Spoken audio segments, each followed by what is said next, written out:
I invite you now into a time of meditation and prayer, followed by a moment of shared silence. Rest comfortably in your seat. Breathe deep. Feel your feet planted on the good earth.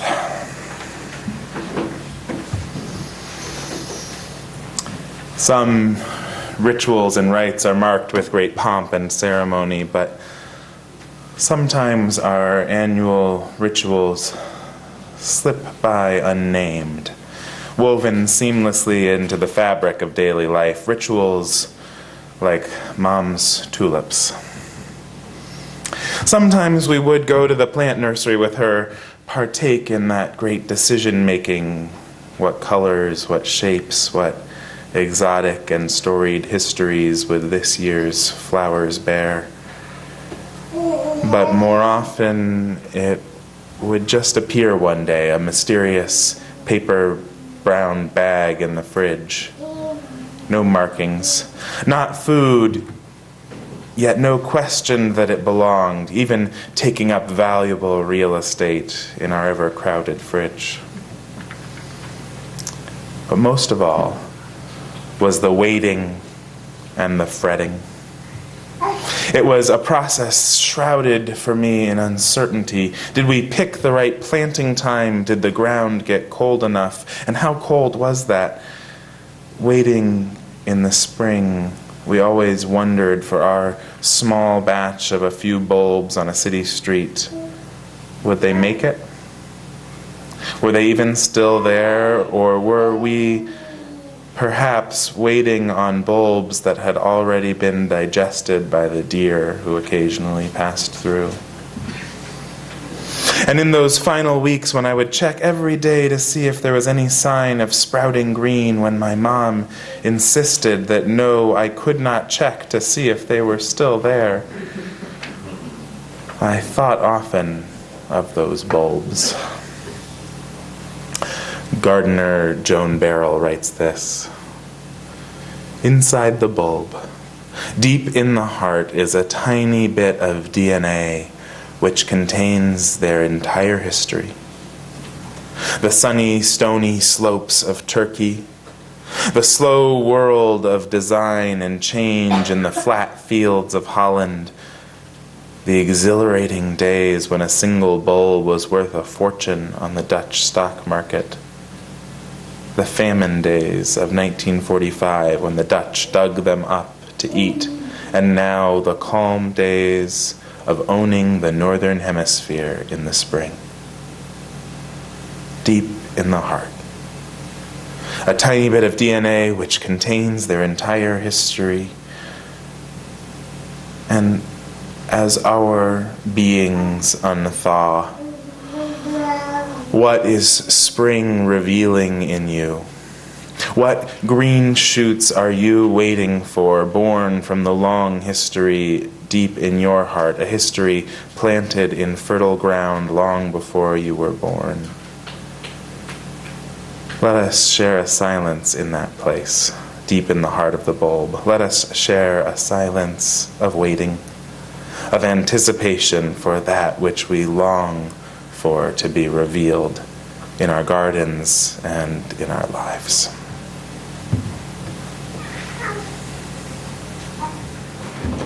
Good morning. Good morning. It's great to see so many people here as we celebrate Earth Day or Earth Week. I like it that the celebration is stretched out into a week. Some things just seem to fall into place, don't they? The project gets off the ground, volunteers join in, the mission is accomplished. It's great when that happens. I have a friend who seems to have the knack for making things fall into place. She's a wonder to me because her success seems just effortless. She lets people know what her project is in a calm, quiet way. She does what she says she's going to do. The project happens with record-breaking attendance or fundraising quotas or whatever she's working on. I think about her process, and I think she makes sure that the time is right for what she's doing. The time has been so right in many, many times in history that the same invention or discovery has been made independently by 2 or more scientists. Charles Wheatstone in England and Samuel Morse in the U.S. developed the telegraph at the same time in 1937. Charles Darwin and Alfred Wallace both developed the theory of evolution in the 1850s, independent of each other. And Elisha Gray and Alexander Graham Bell filed the patents for the telephone on the same day in 1876. And I have no doubt that there were others who were working on the telephone and were just about to file their patents. So the time is right. You know, the groundwork has been laid. Much work went on beforehand, and there was a need, the obvious need of communication to get the telegraph and the telephone invented so close together. I ran across a comment recently by Ruth Ozeki in her book, A Tale for the Time Being, that expressed my thought very well. She says, when you beat a drum, you create now.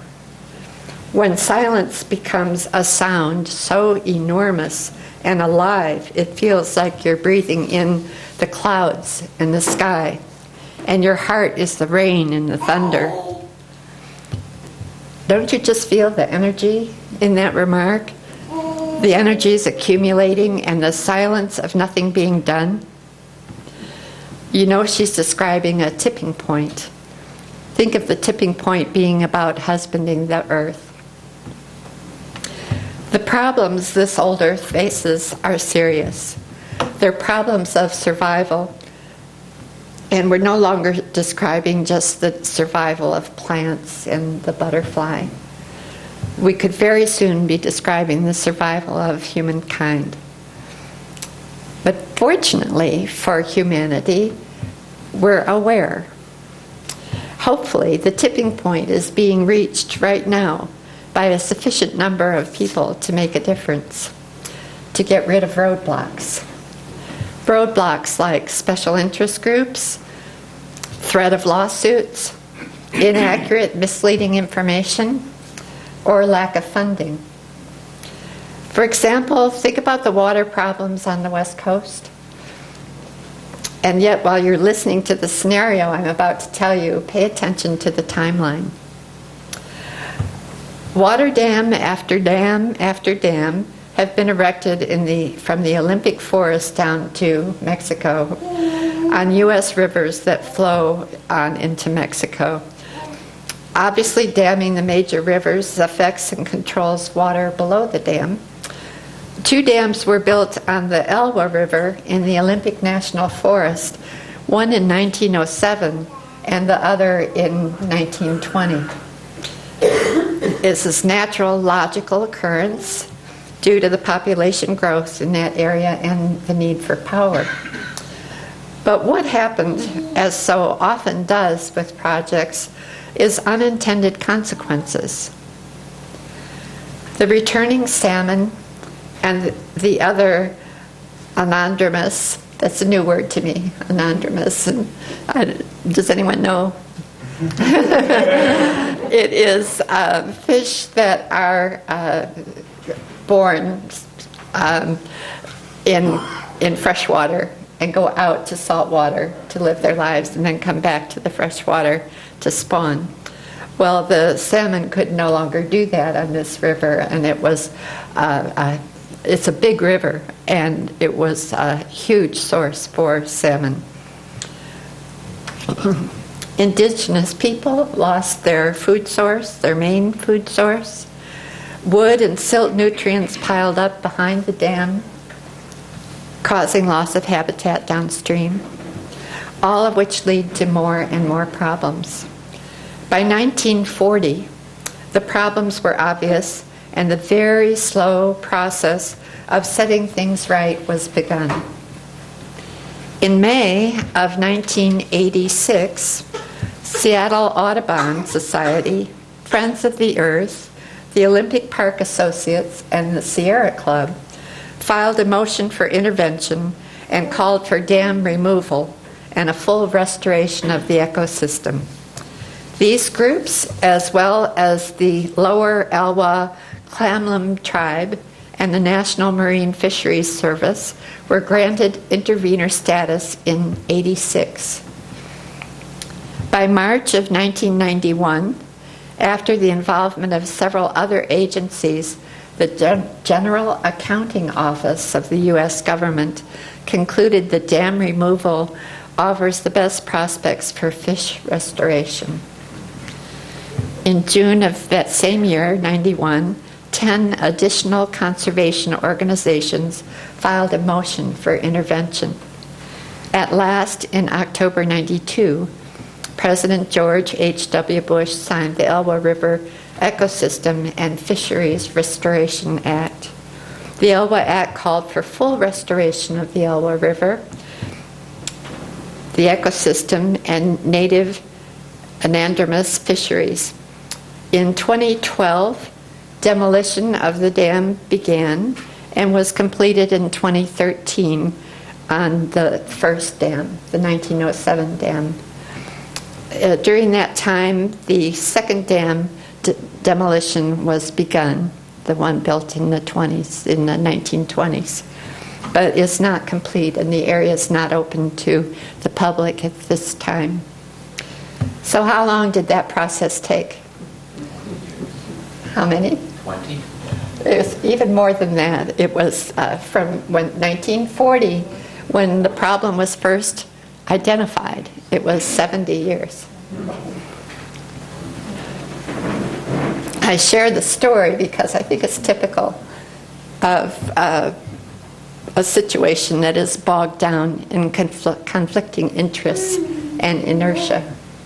On the other hand, it did end in success.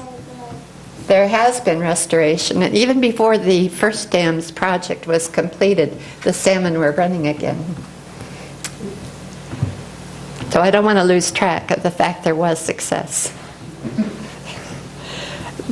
The dams are of old construction and old technology, so if more dams are necessary for power, let's hope that they're built with more awareness of the unintended consequences. Well, several UUs from this church and from Winton Road had a chance to go see Dr. James Hansen this past week at Monroe Community College.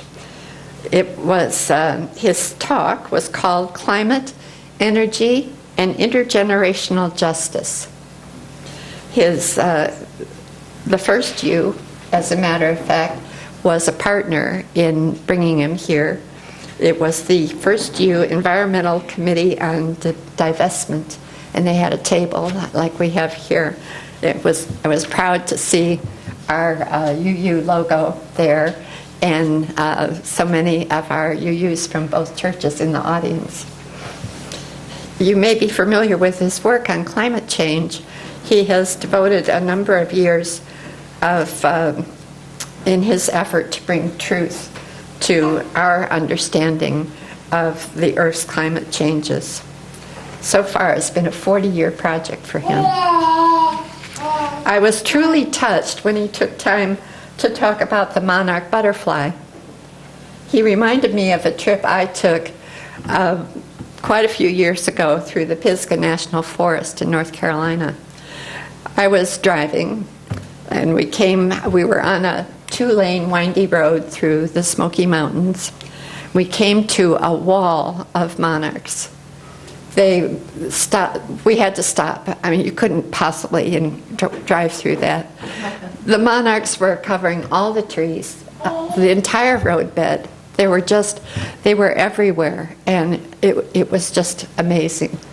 If you read the book Flight Behavior, it was just like that. So we stayed where we were, and we thought, well, they're probably just passing through. We waited. We were due someplace, so eventually we did. We had to drive on, and we had to drive through them. And it just still makes me so sad today at the monarchs we killed. And we know that the monarchs are like the canary in the coal mine. It's a beautiful symbol of a tragic situation. Jim Hansen lives in Pennsylvania and has some acreage with his home. The monarch migration used to go through his property. And as the years went by, he noticed that he just wasn't seeing monarchs anymore. And he would walk around his property to see if he could find some eggs on plants, and he couldn't. They go through our property too. I mean, I used to see lots of monarchs going through my backyard in Geneva, and you probably did too. In part of his lecture, he asked the audience to plant milkweed. Milkweed's the only plant that monarchs eat.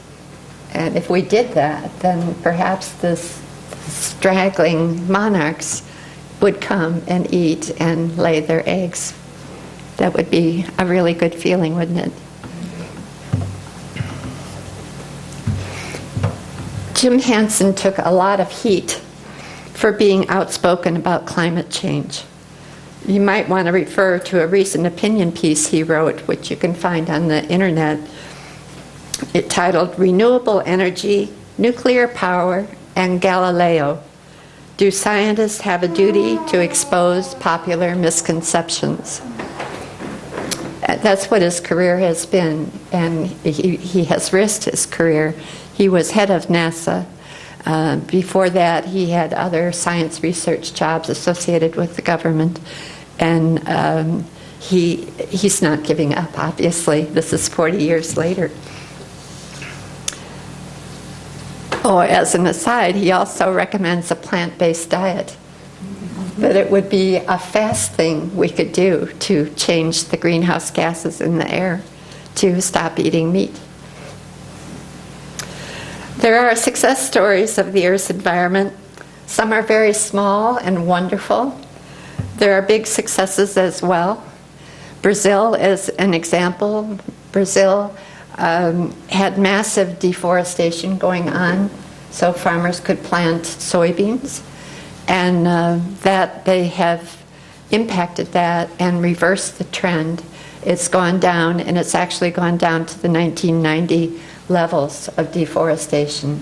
They've been successful in their program through education, new farming methods, and localizing the jurisdiction of the farming and deforestation. It's made a huge difference. And this is repeatable any place in the world that has, and there are many, many places. Brazil is big, but it just makes a dent in the deforestation that's going on. Some other success stories include in November 2014, China's announcement to a bilateral agreement to tackle climate change with the U.S. Now, when I read this, you may laugh. It may not sound like much, but it's a start that we made an agreement, and we'll see where it goes. The U.S. promised to cut emissions by up to 28% by by 2025. And for their part, the Chinese agreed their emissions would peak sometime in 2030, and also that they would generate at least 20% of their power from renewable sources by that year. Exit polls show that young voters are overwhelmingly acknowledge that climate change is real. They are dismissive of climate change deniers and want to see federal action to stem greenhouse gases emissions. So future elections could make big changes in the congressional mix. On December 17, 2014, Governor Andrew Cuomo announced a statewide ban on fracking following a 2-year review that raised red flags about the risk to public health. Isn't it great to see the timeline was only a couple years? And as you know so well, the grassroots efforts can take the credit. We Unitarian Universalists are devoted to the interconnected web of all existence, the free and responsible search for truth, and for truth and meaning, and justice and equity and compassion for all human beings. Jim Hansen told the audience that 10,000 people die every day from air pollution. We know the truth becomes skewed by special interests. And we know so well there are great consequences for the selfish things that man does. I came across a blog called The Glass Half Full Always. And it said, life is a balance between what we can control and what we cannot. You must learn to live comfortably between the effort and surrender. And I thought, wait a minute, surrender? That's not in our vocabulary. But then I thought about it. And we can't do it all. You have to, if you can get to a place where you can accept what you can do and just know in your heart that others will pick up what you cannot do. It's so easy to get involved. How much you can take on, how much can you take on and still give your best effort? I think a few of us are already overloaded. It's with personal experience that I stress this. Whatever you can offer is good. And as my horoscope told me the other day, don't think you have to compete with what someone else is doing. You are you. Do what you can. So the title of this message is The Time is Right. We have a number of projects going on in this church through social justice and green sanctuary. They're doing so well because the ideas and energy our members give, and I also think because the time is right. I can speak to Bring Your Own Bag New York, also known as BYOB. This is a green sanctuary project that started as a result of a First Friday showing of the movie Bag It. Several members were present at that showing, and we felt we could be successful in reducing the number of single-use plastic bags in New York. The acceptance of the project in our communities has been phenomenal. We realize that much has gone on before the showing of the movie. The groundwork was laid. We see bags hanging from trees, caught in bushes, floating in the water, rolling across farmland. There's a plastic bag this morning in my flower garden and another one in my neighbor's tree. BYOB is actively at work in Geneva, Canandaigua, Naples, and Penn has shown interest. And as Edgar said this morning, we may expand into Rochester.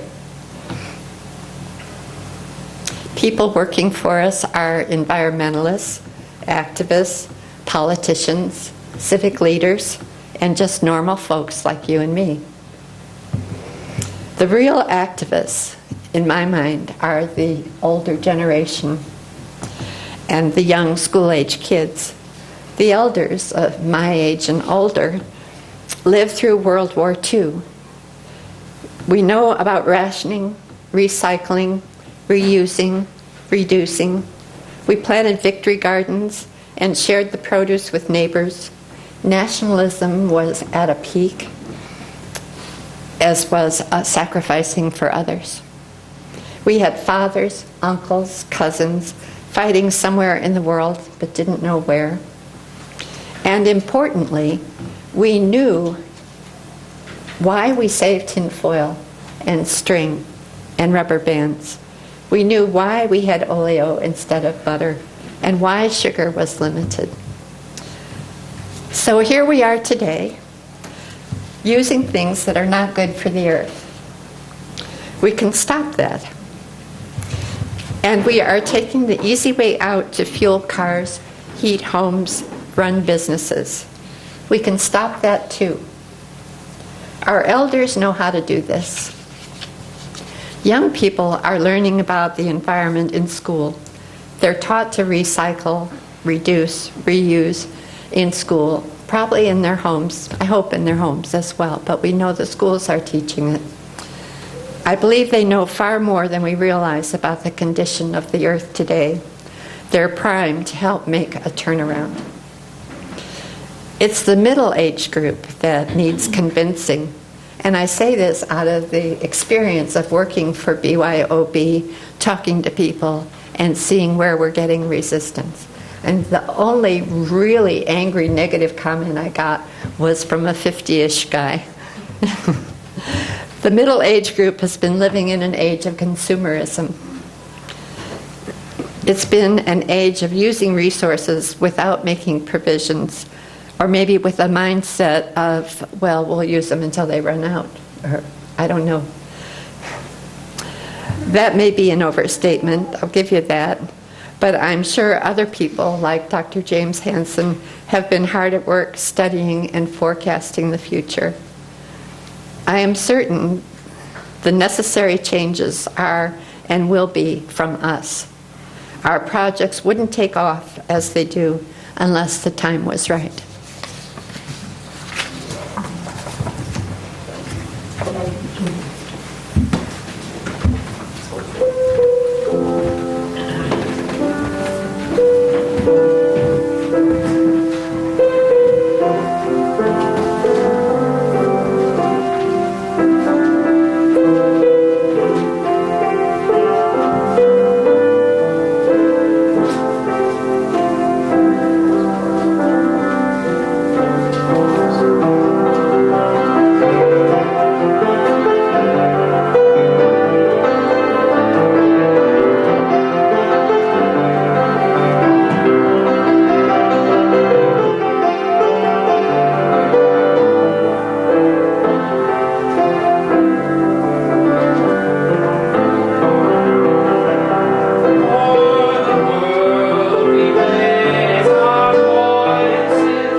Join us for worship every Sunday at 10 a.m.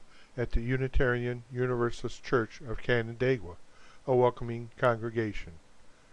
We are located at 3024 Cooley Road, 4 miles west of South Main Street, Canandaigua, just north of the intersection with Routes 5 and 20.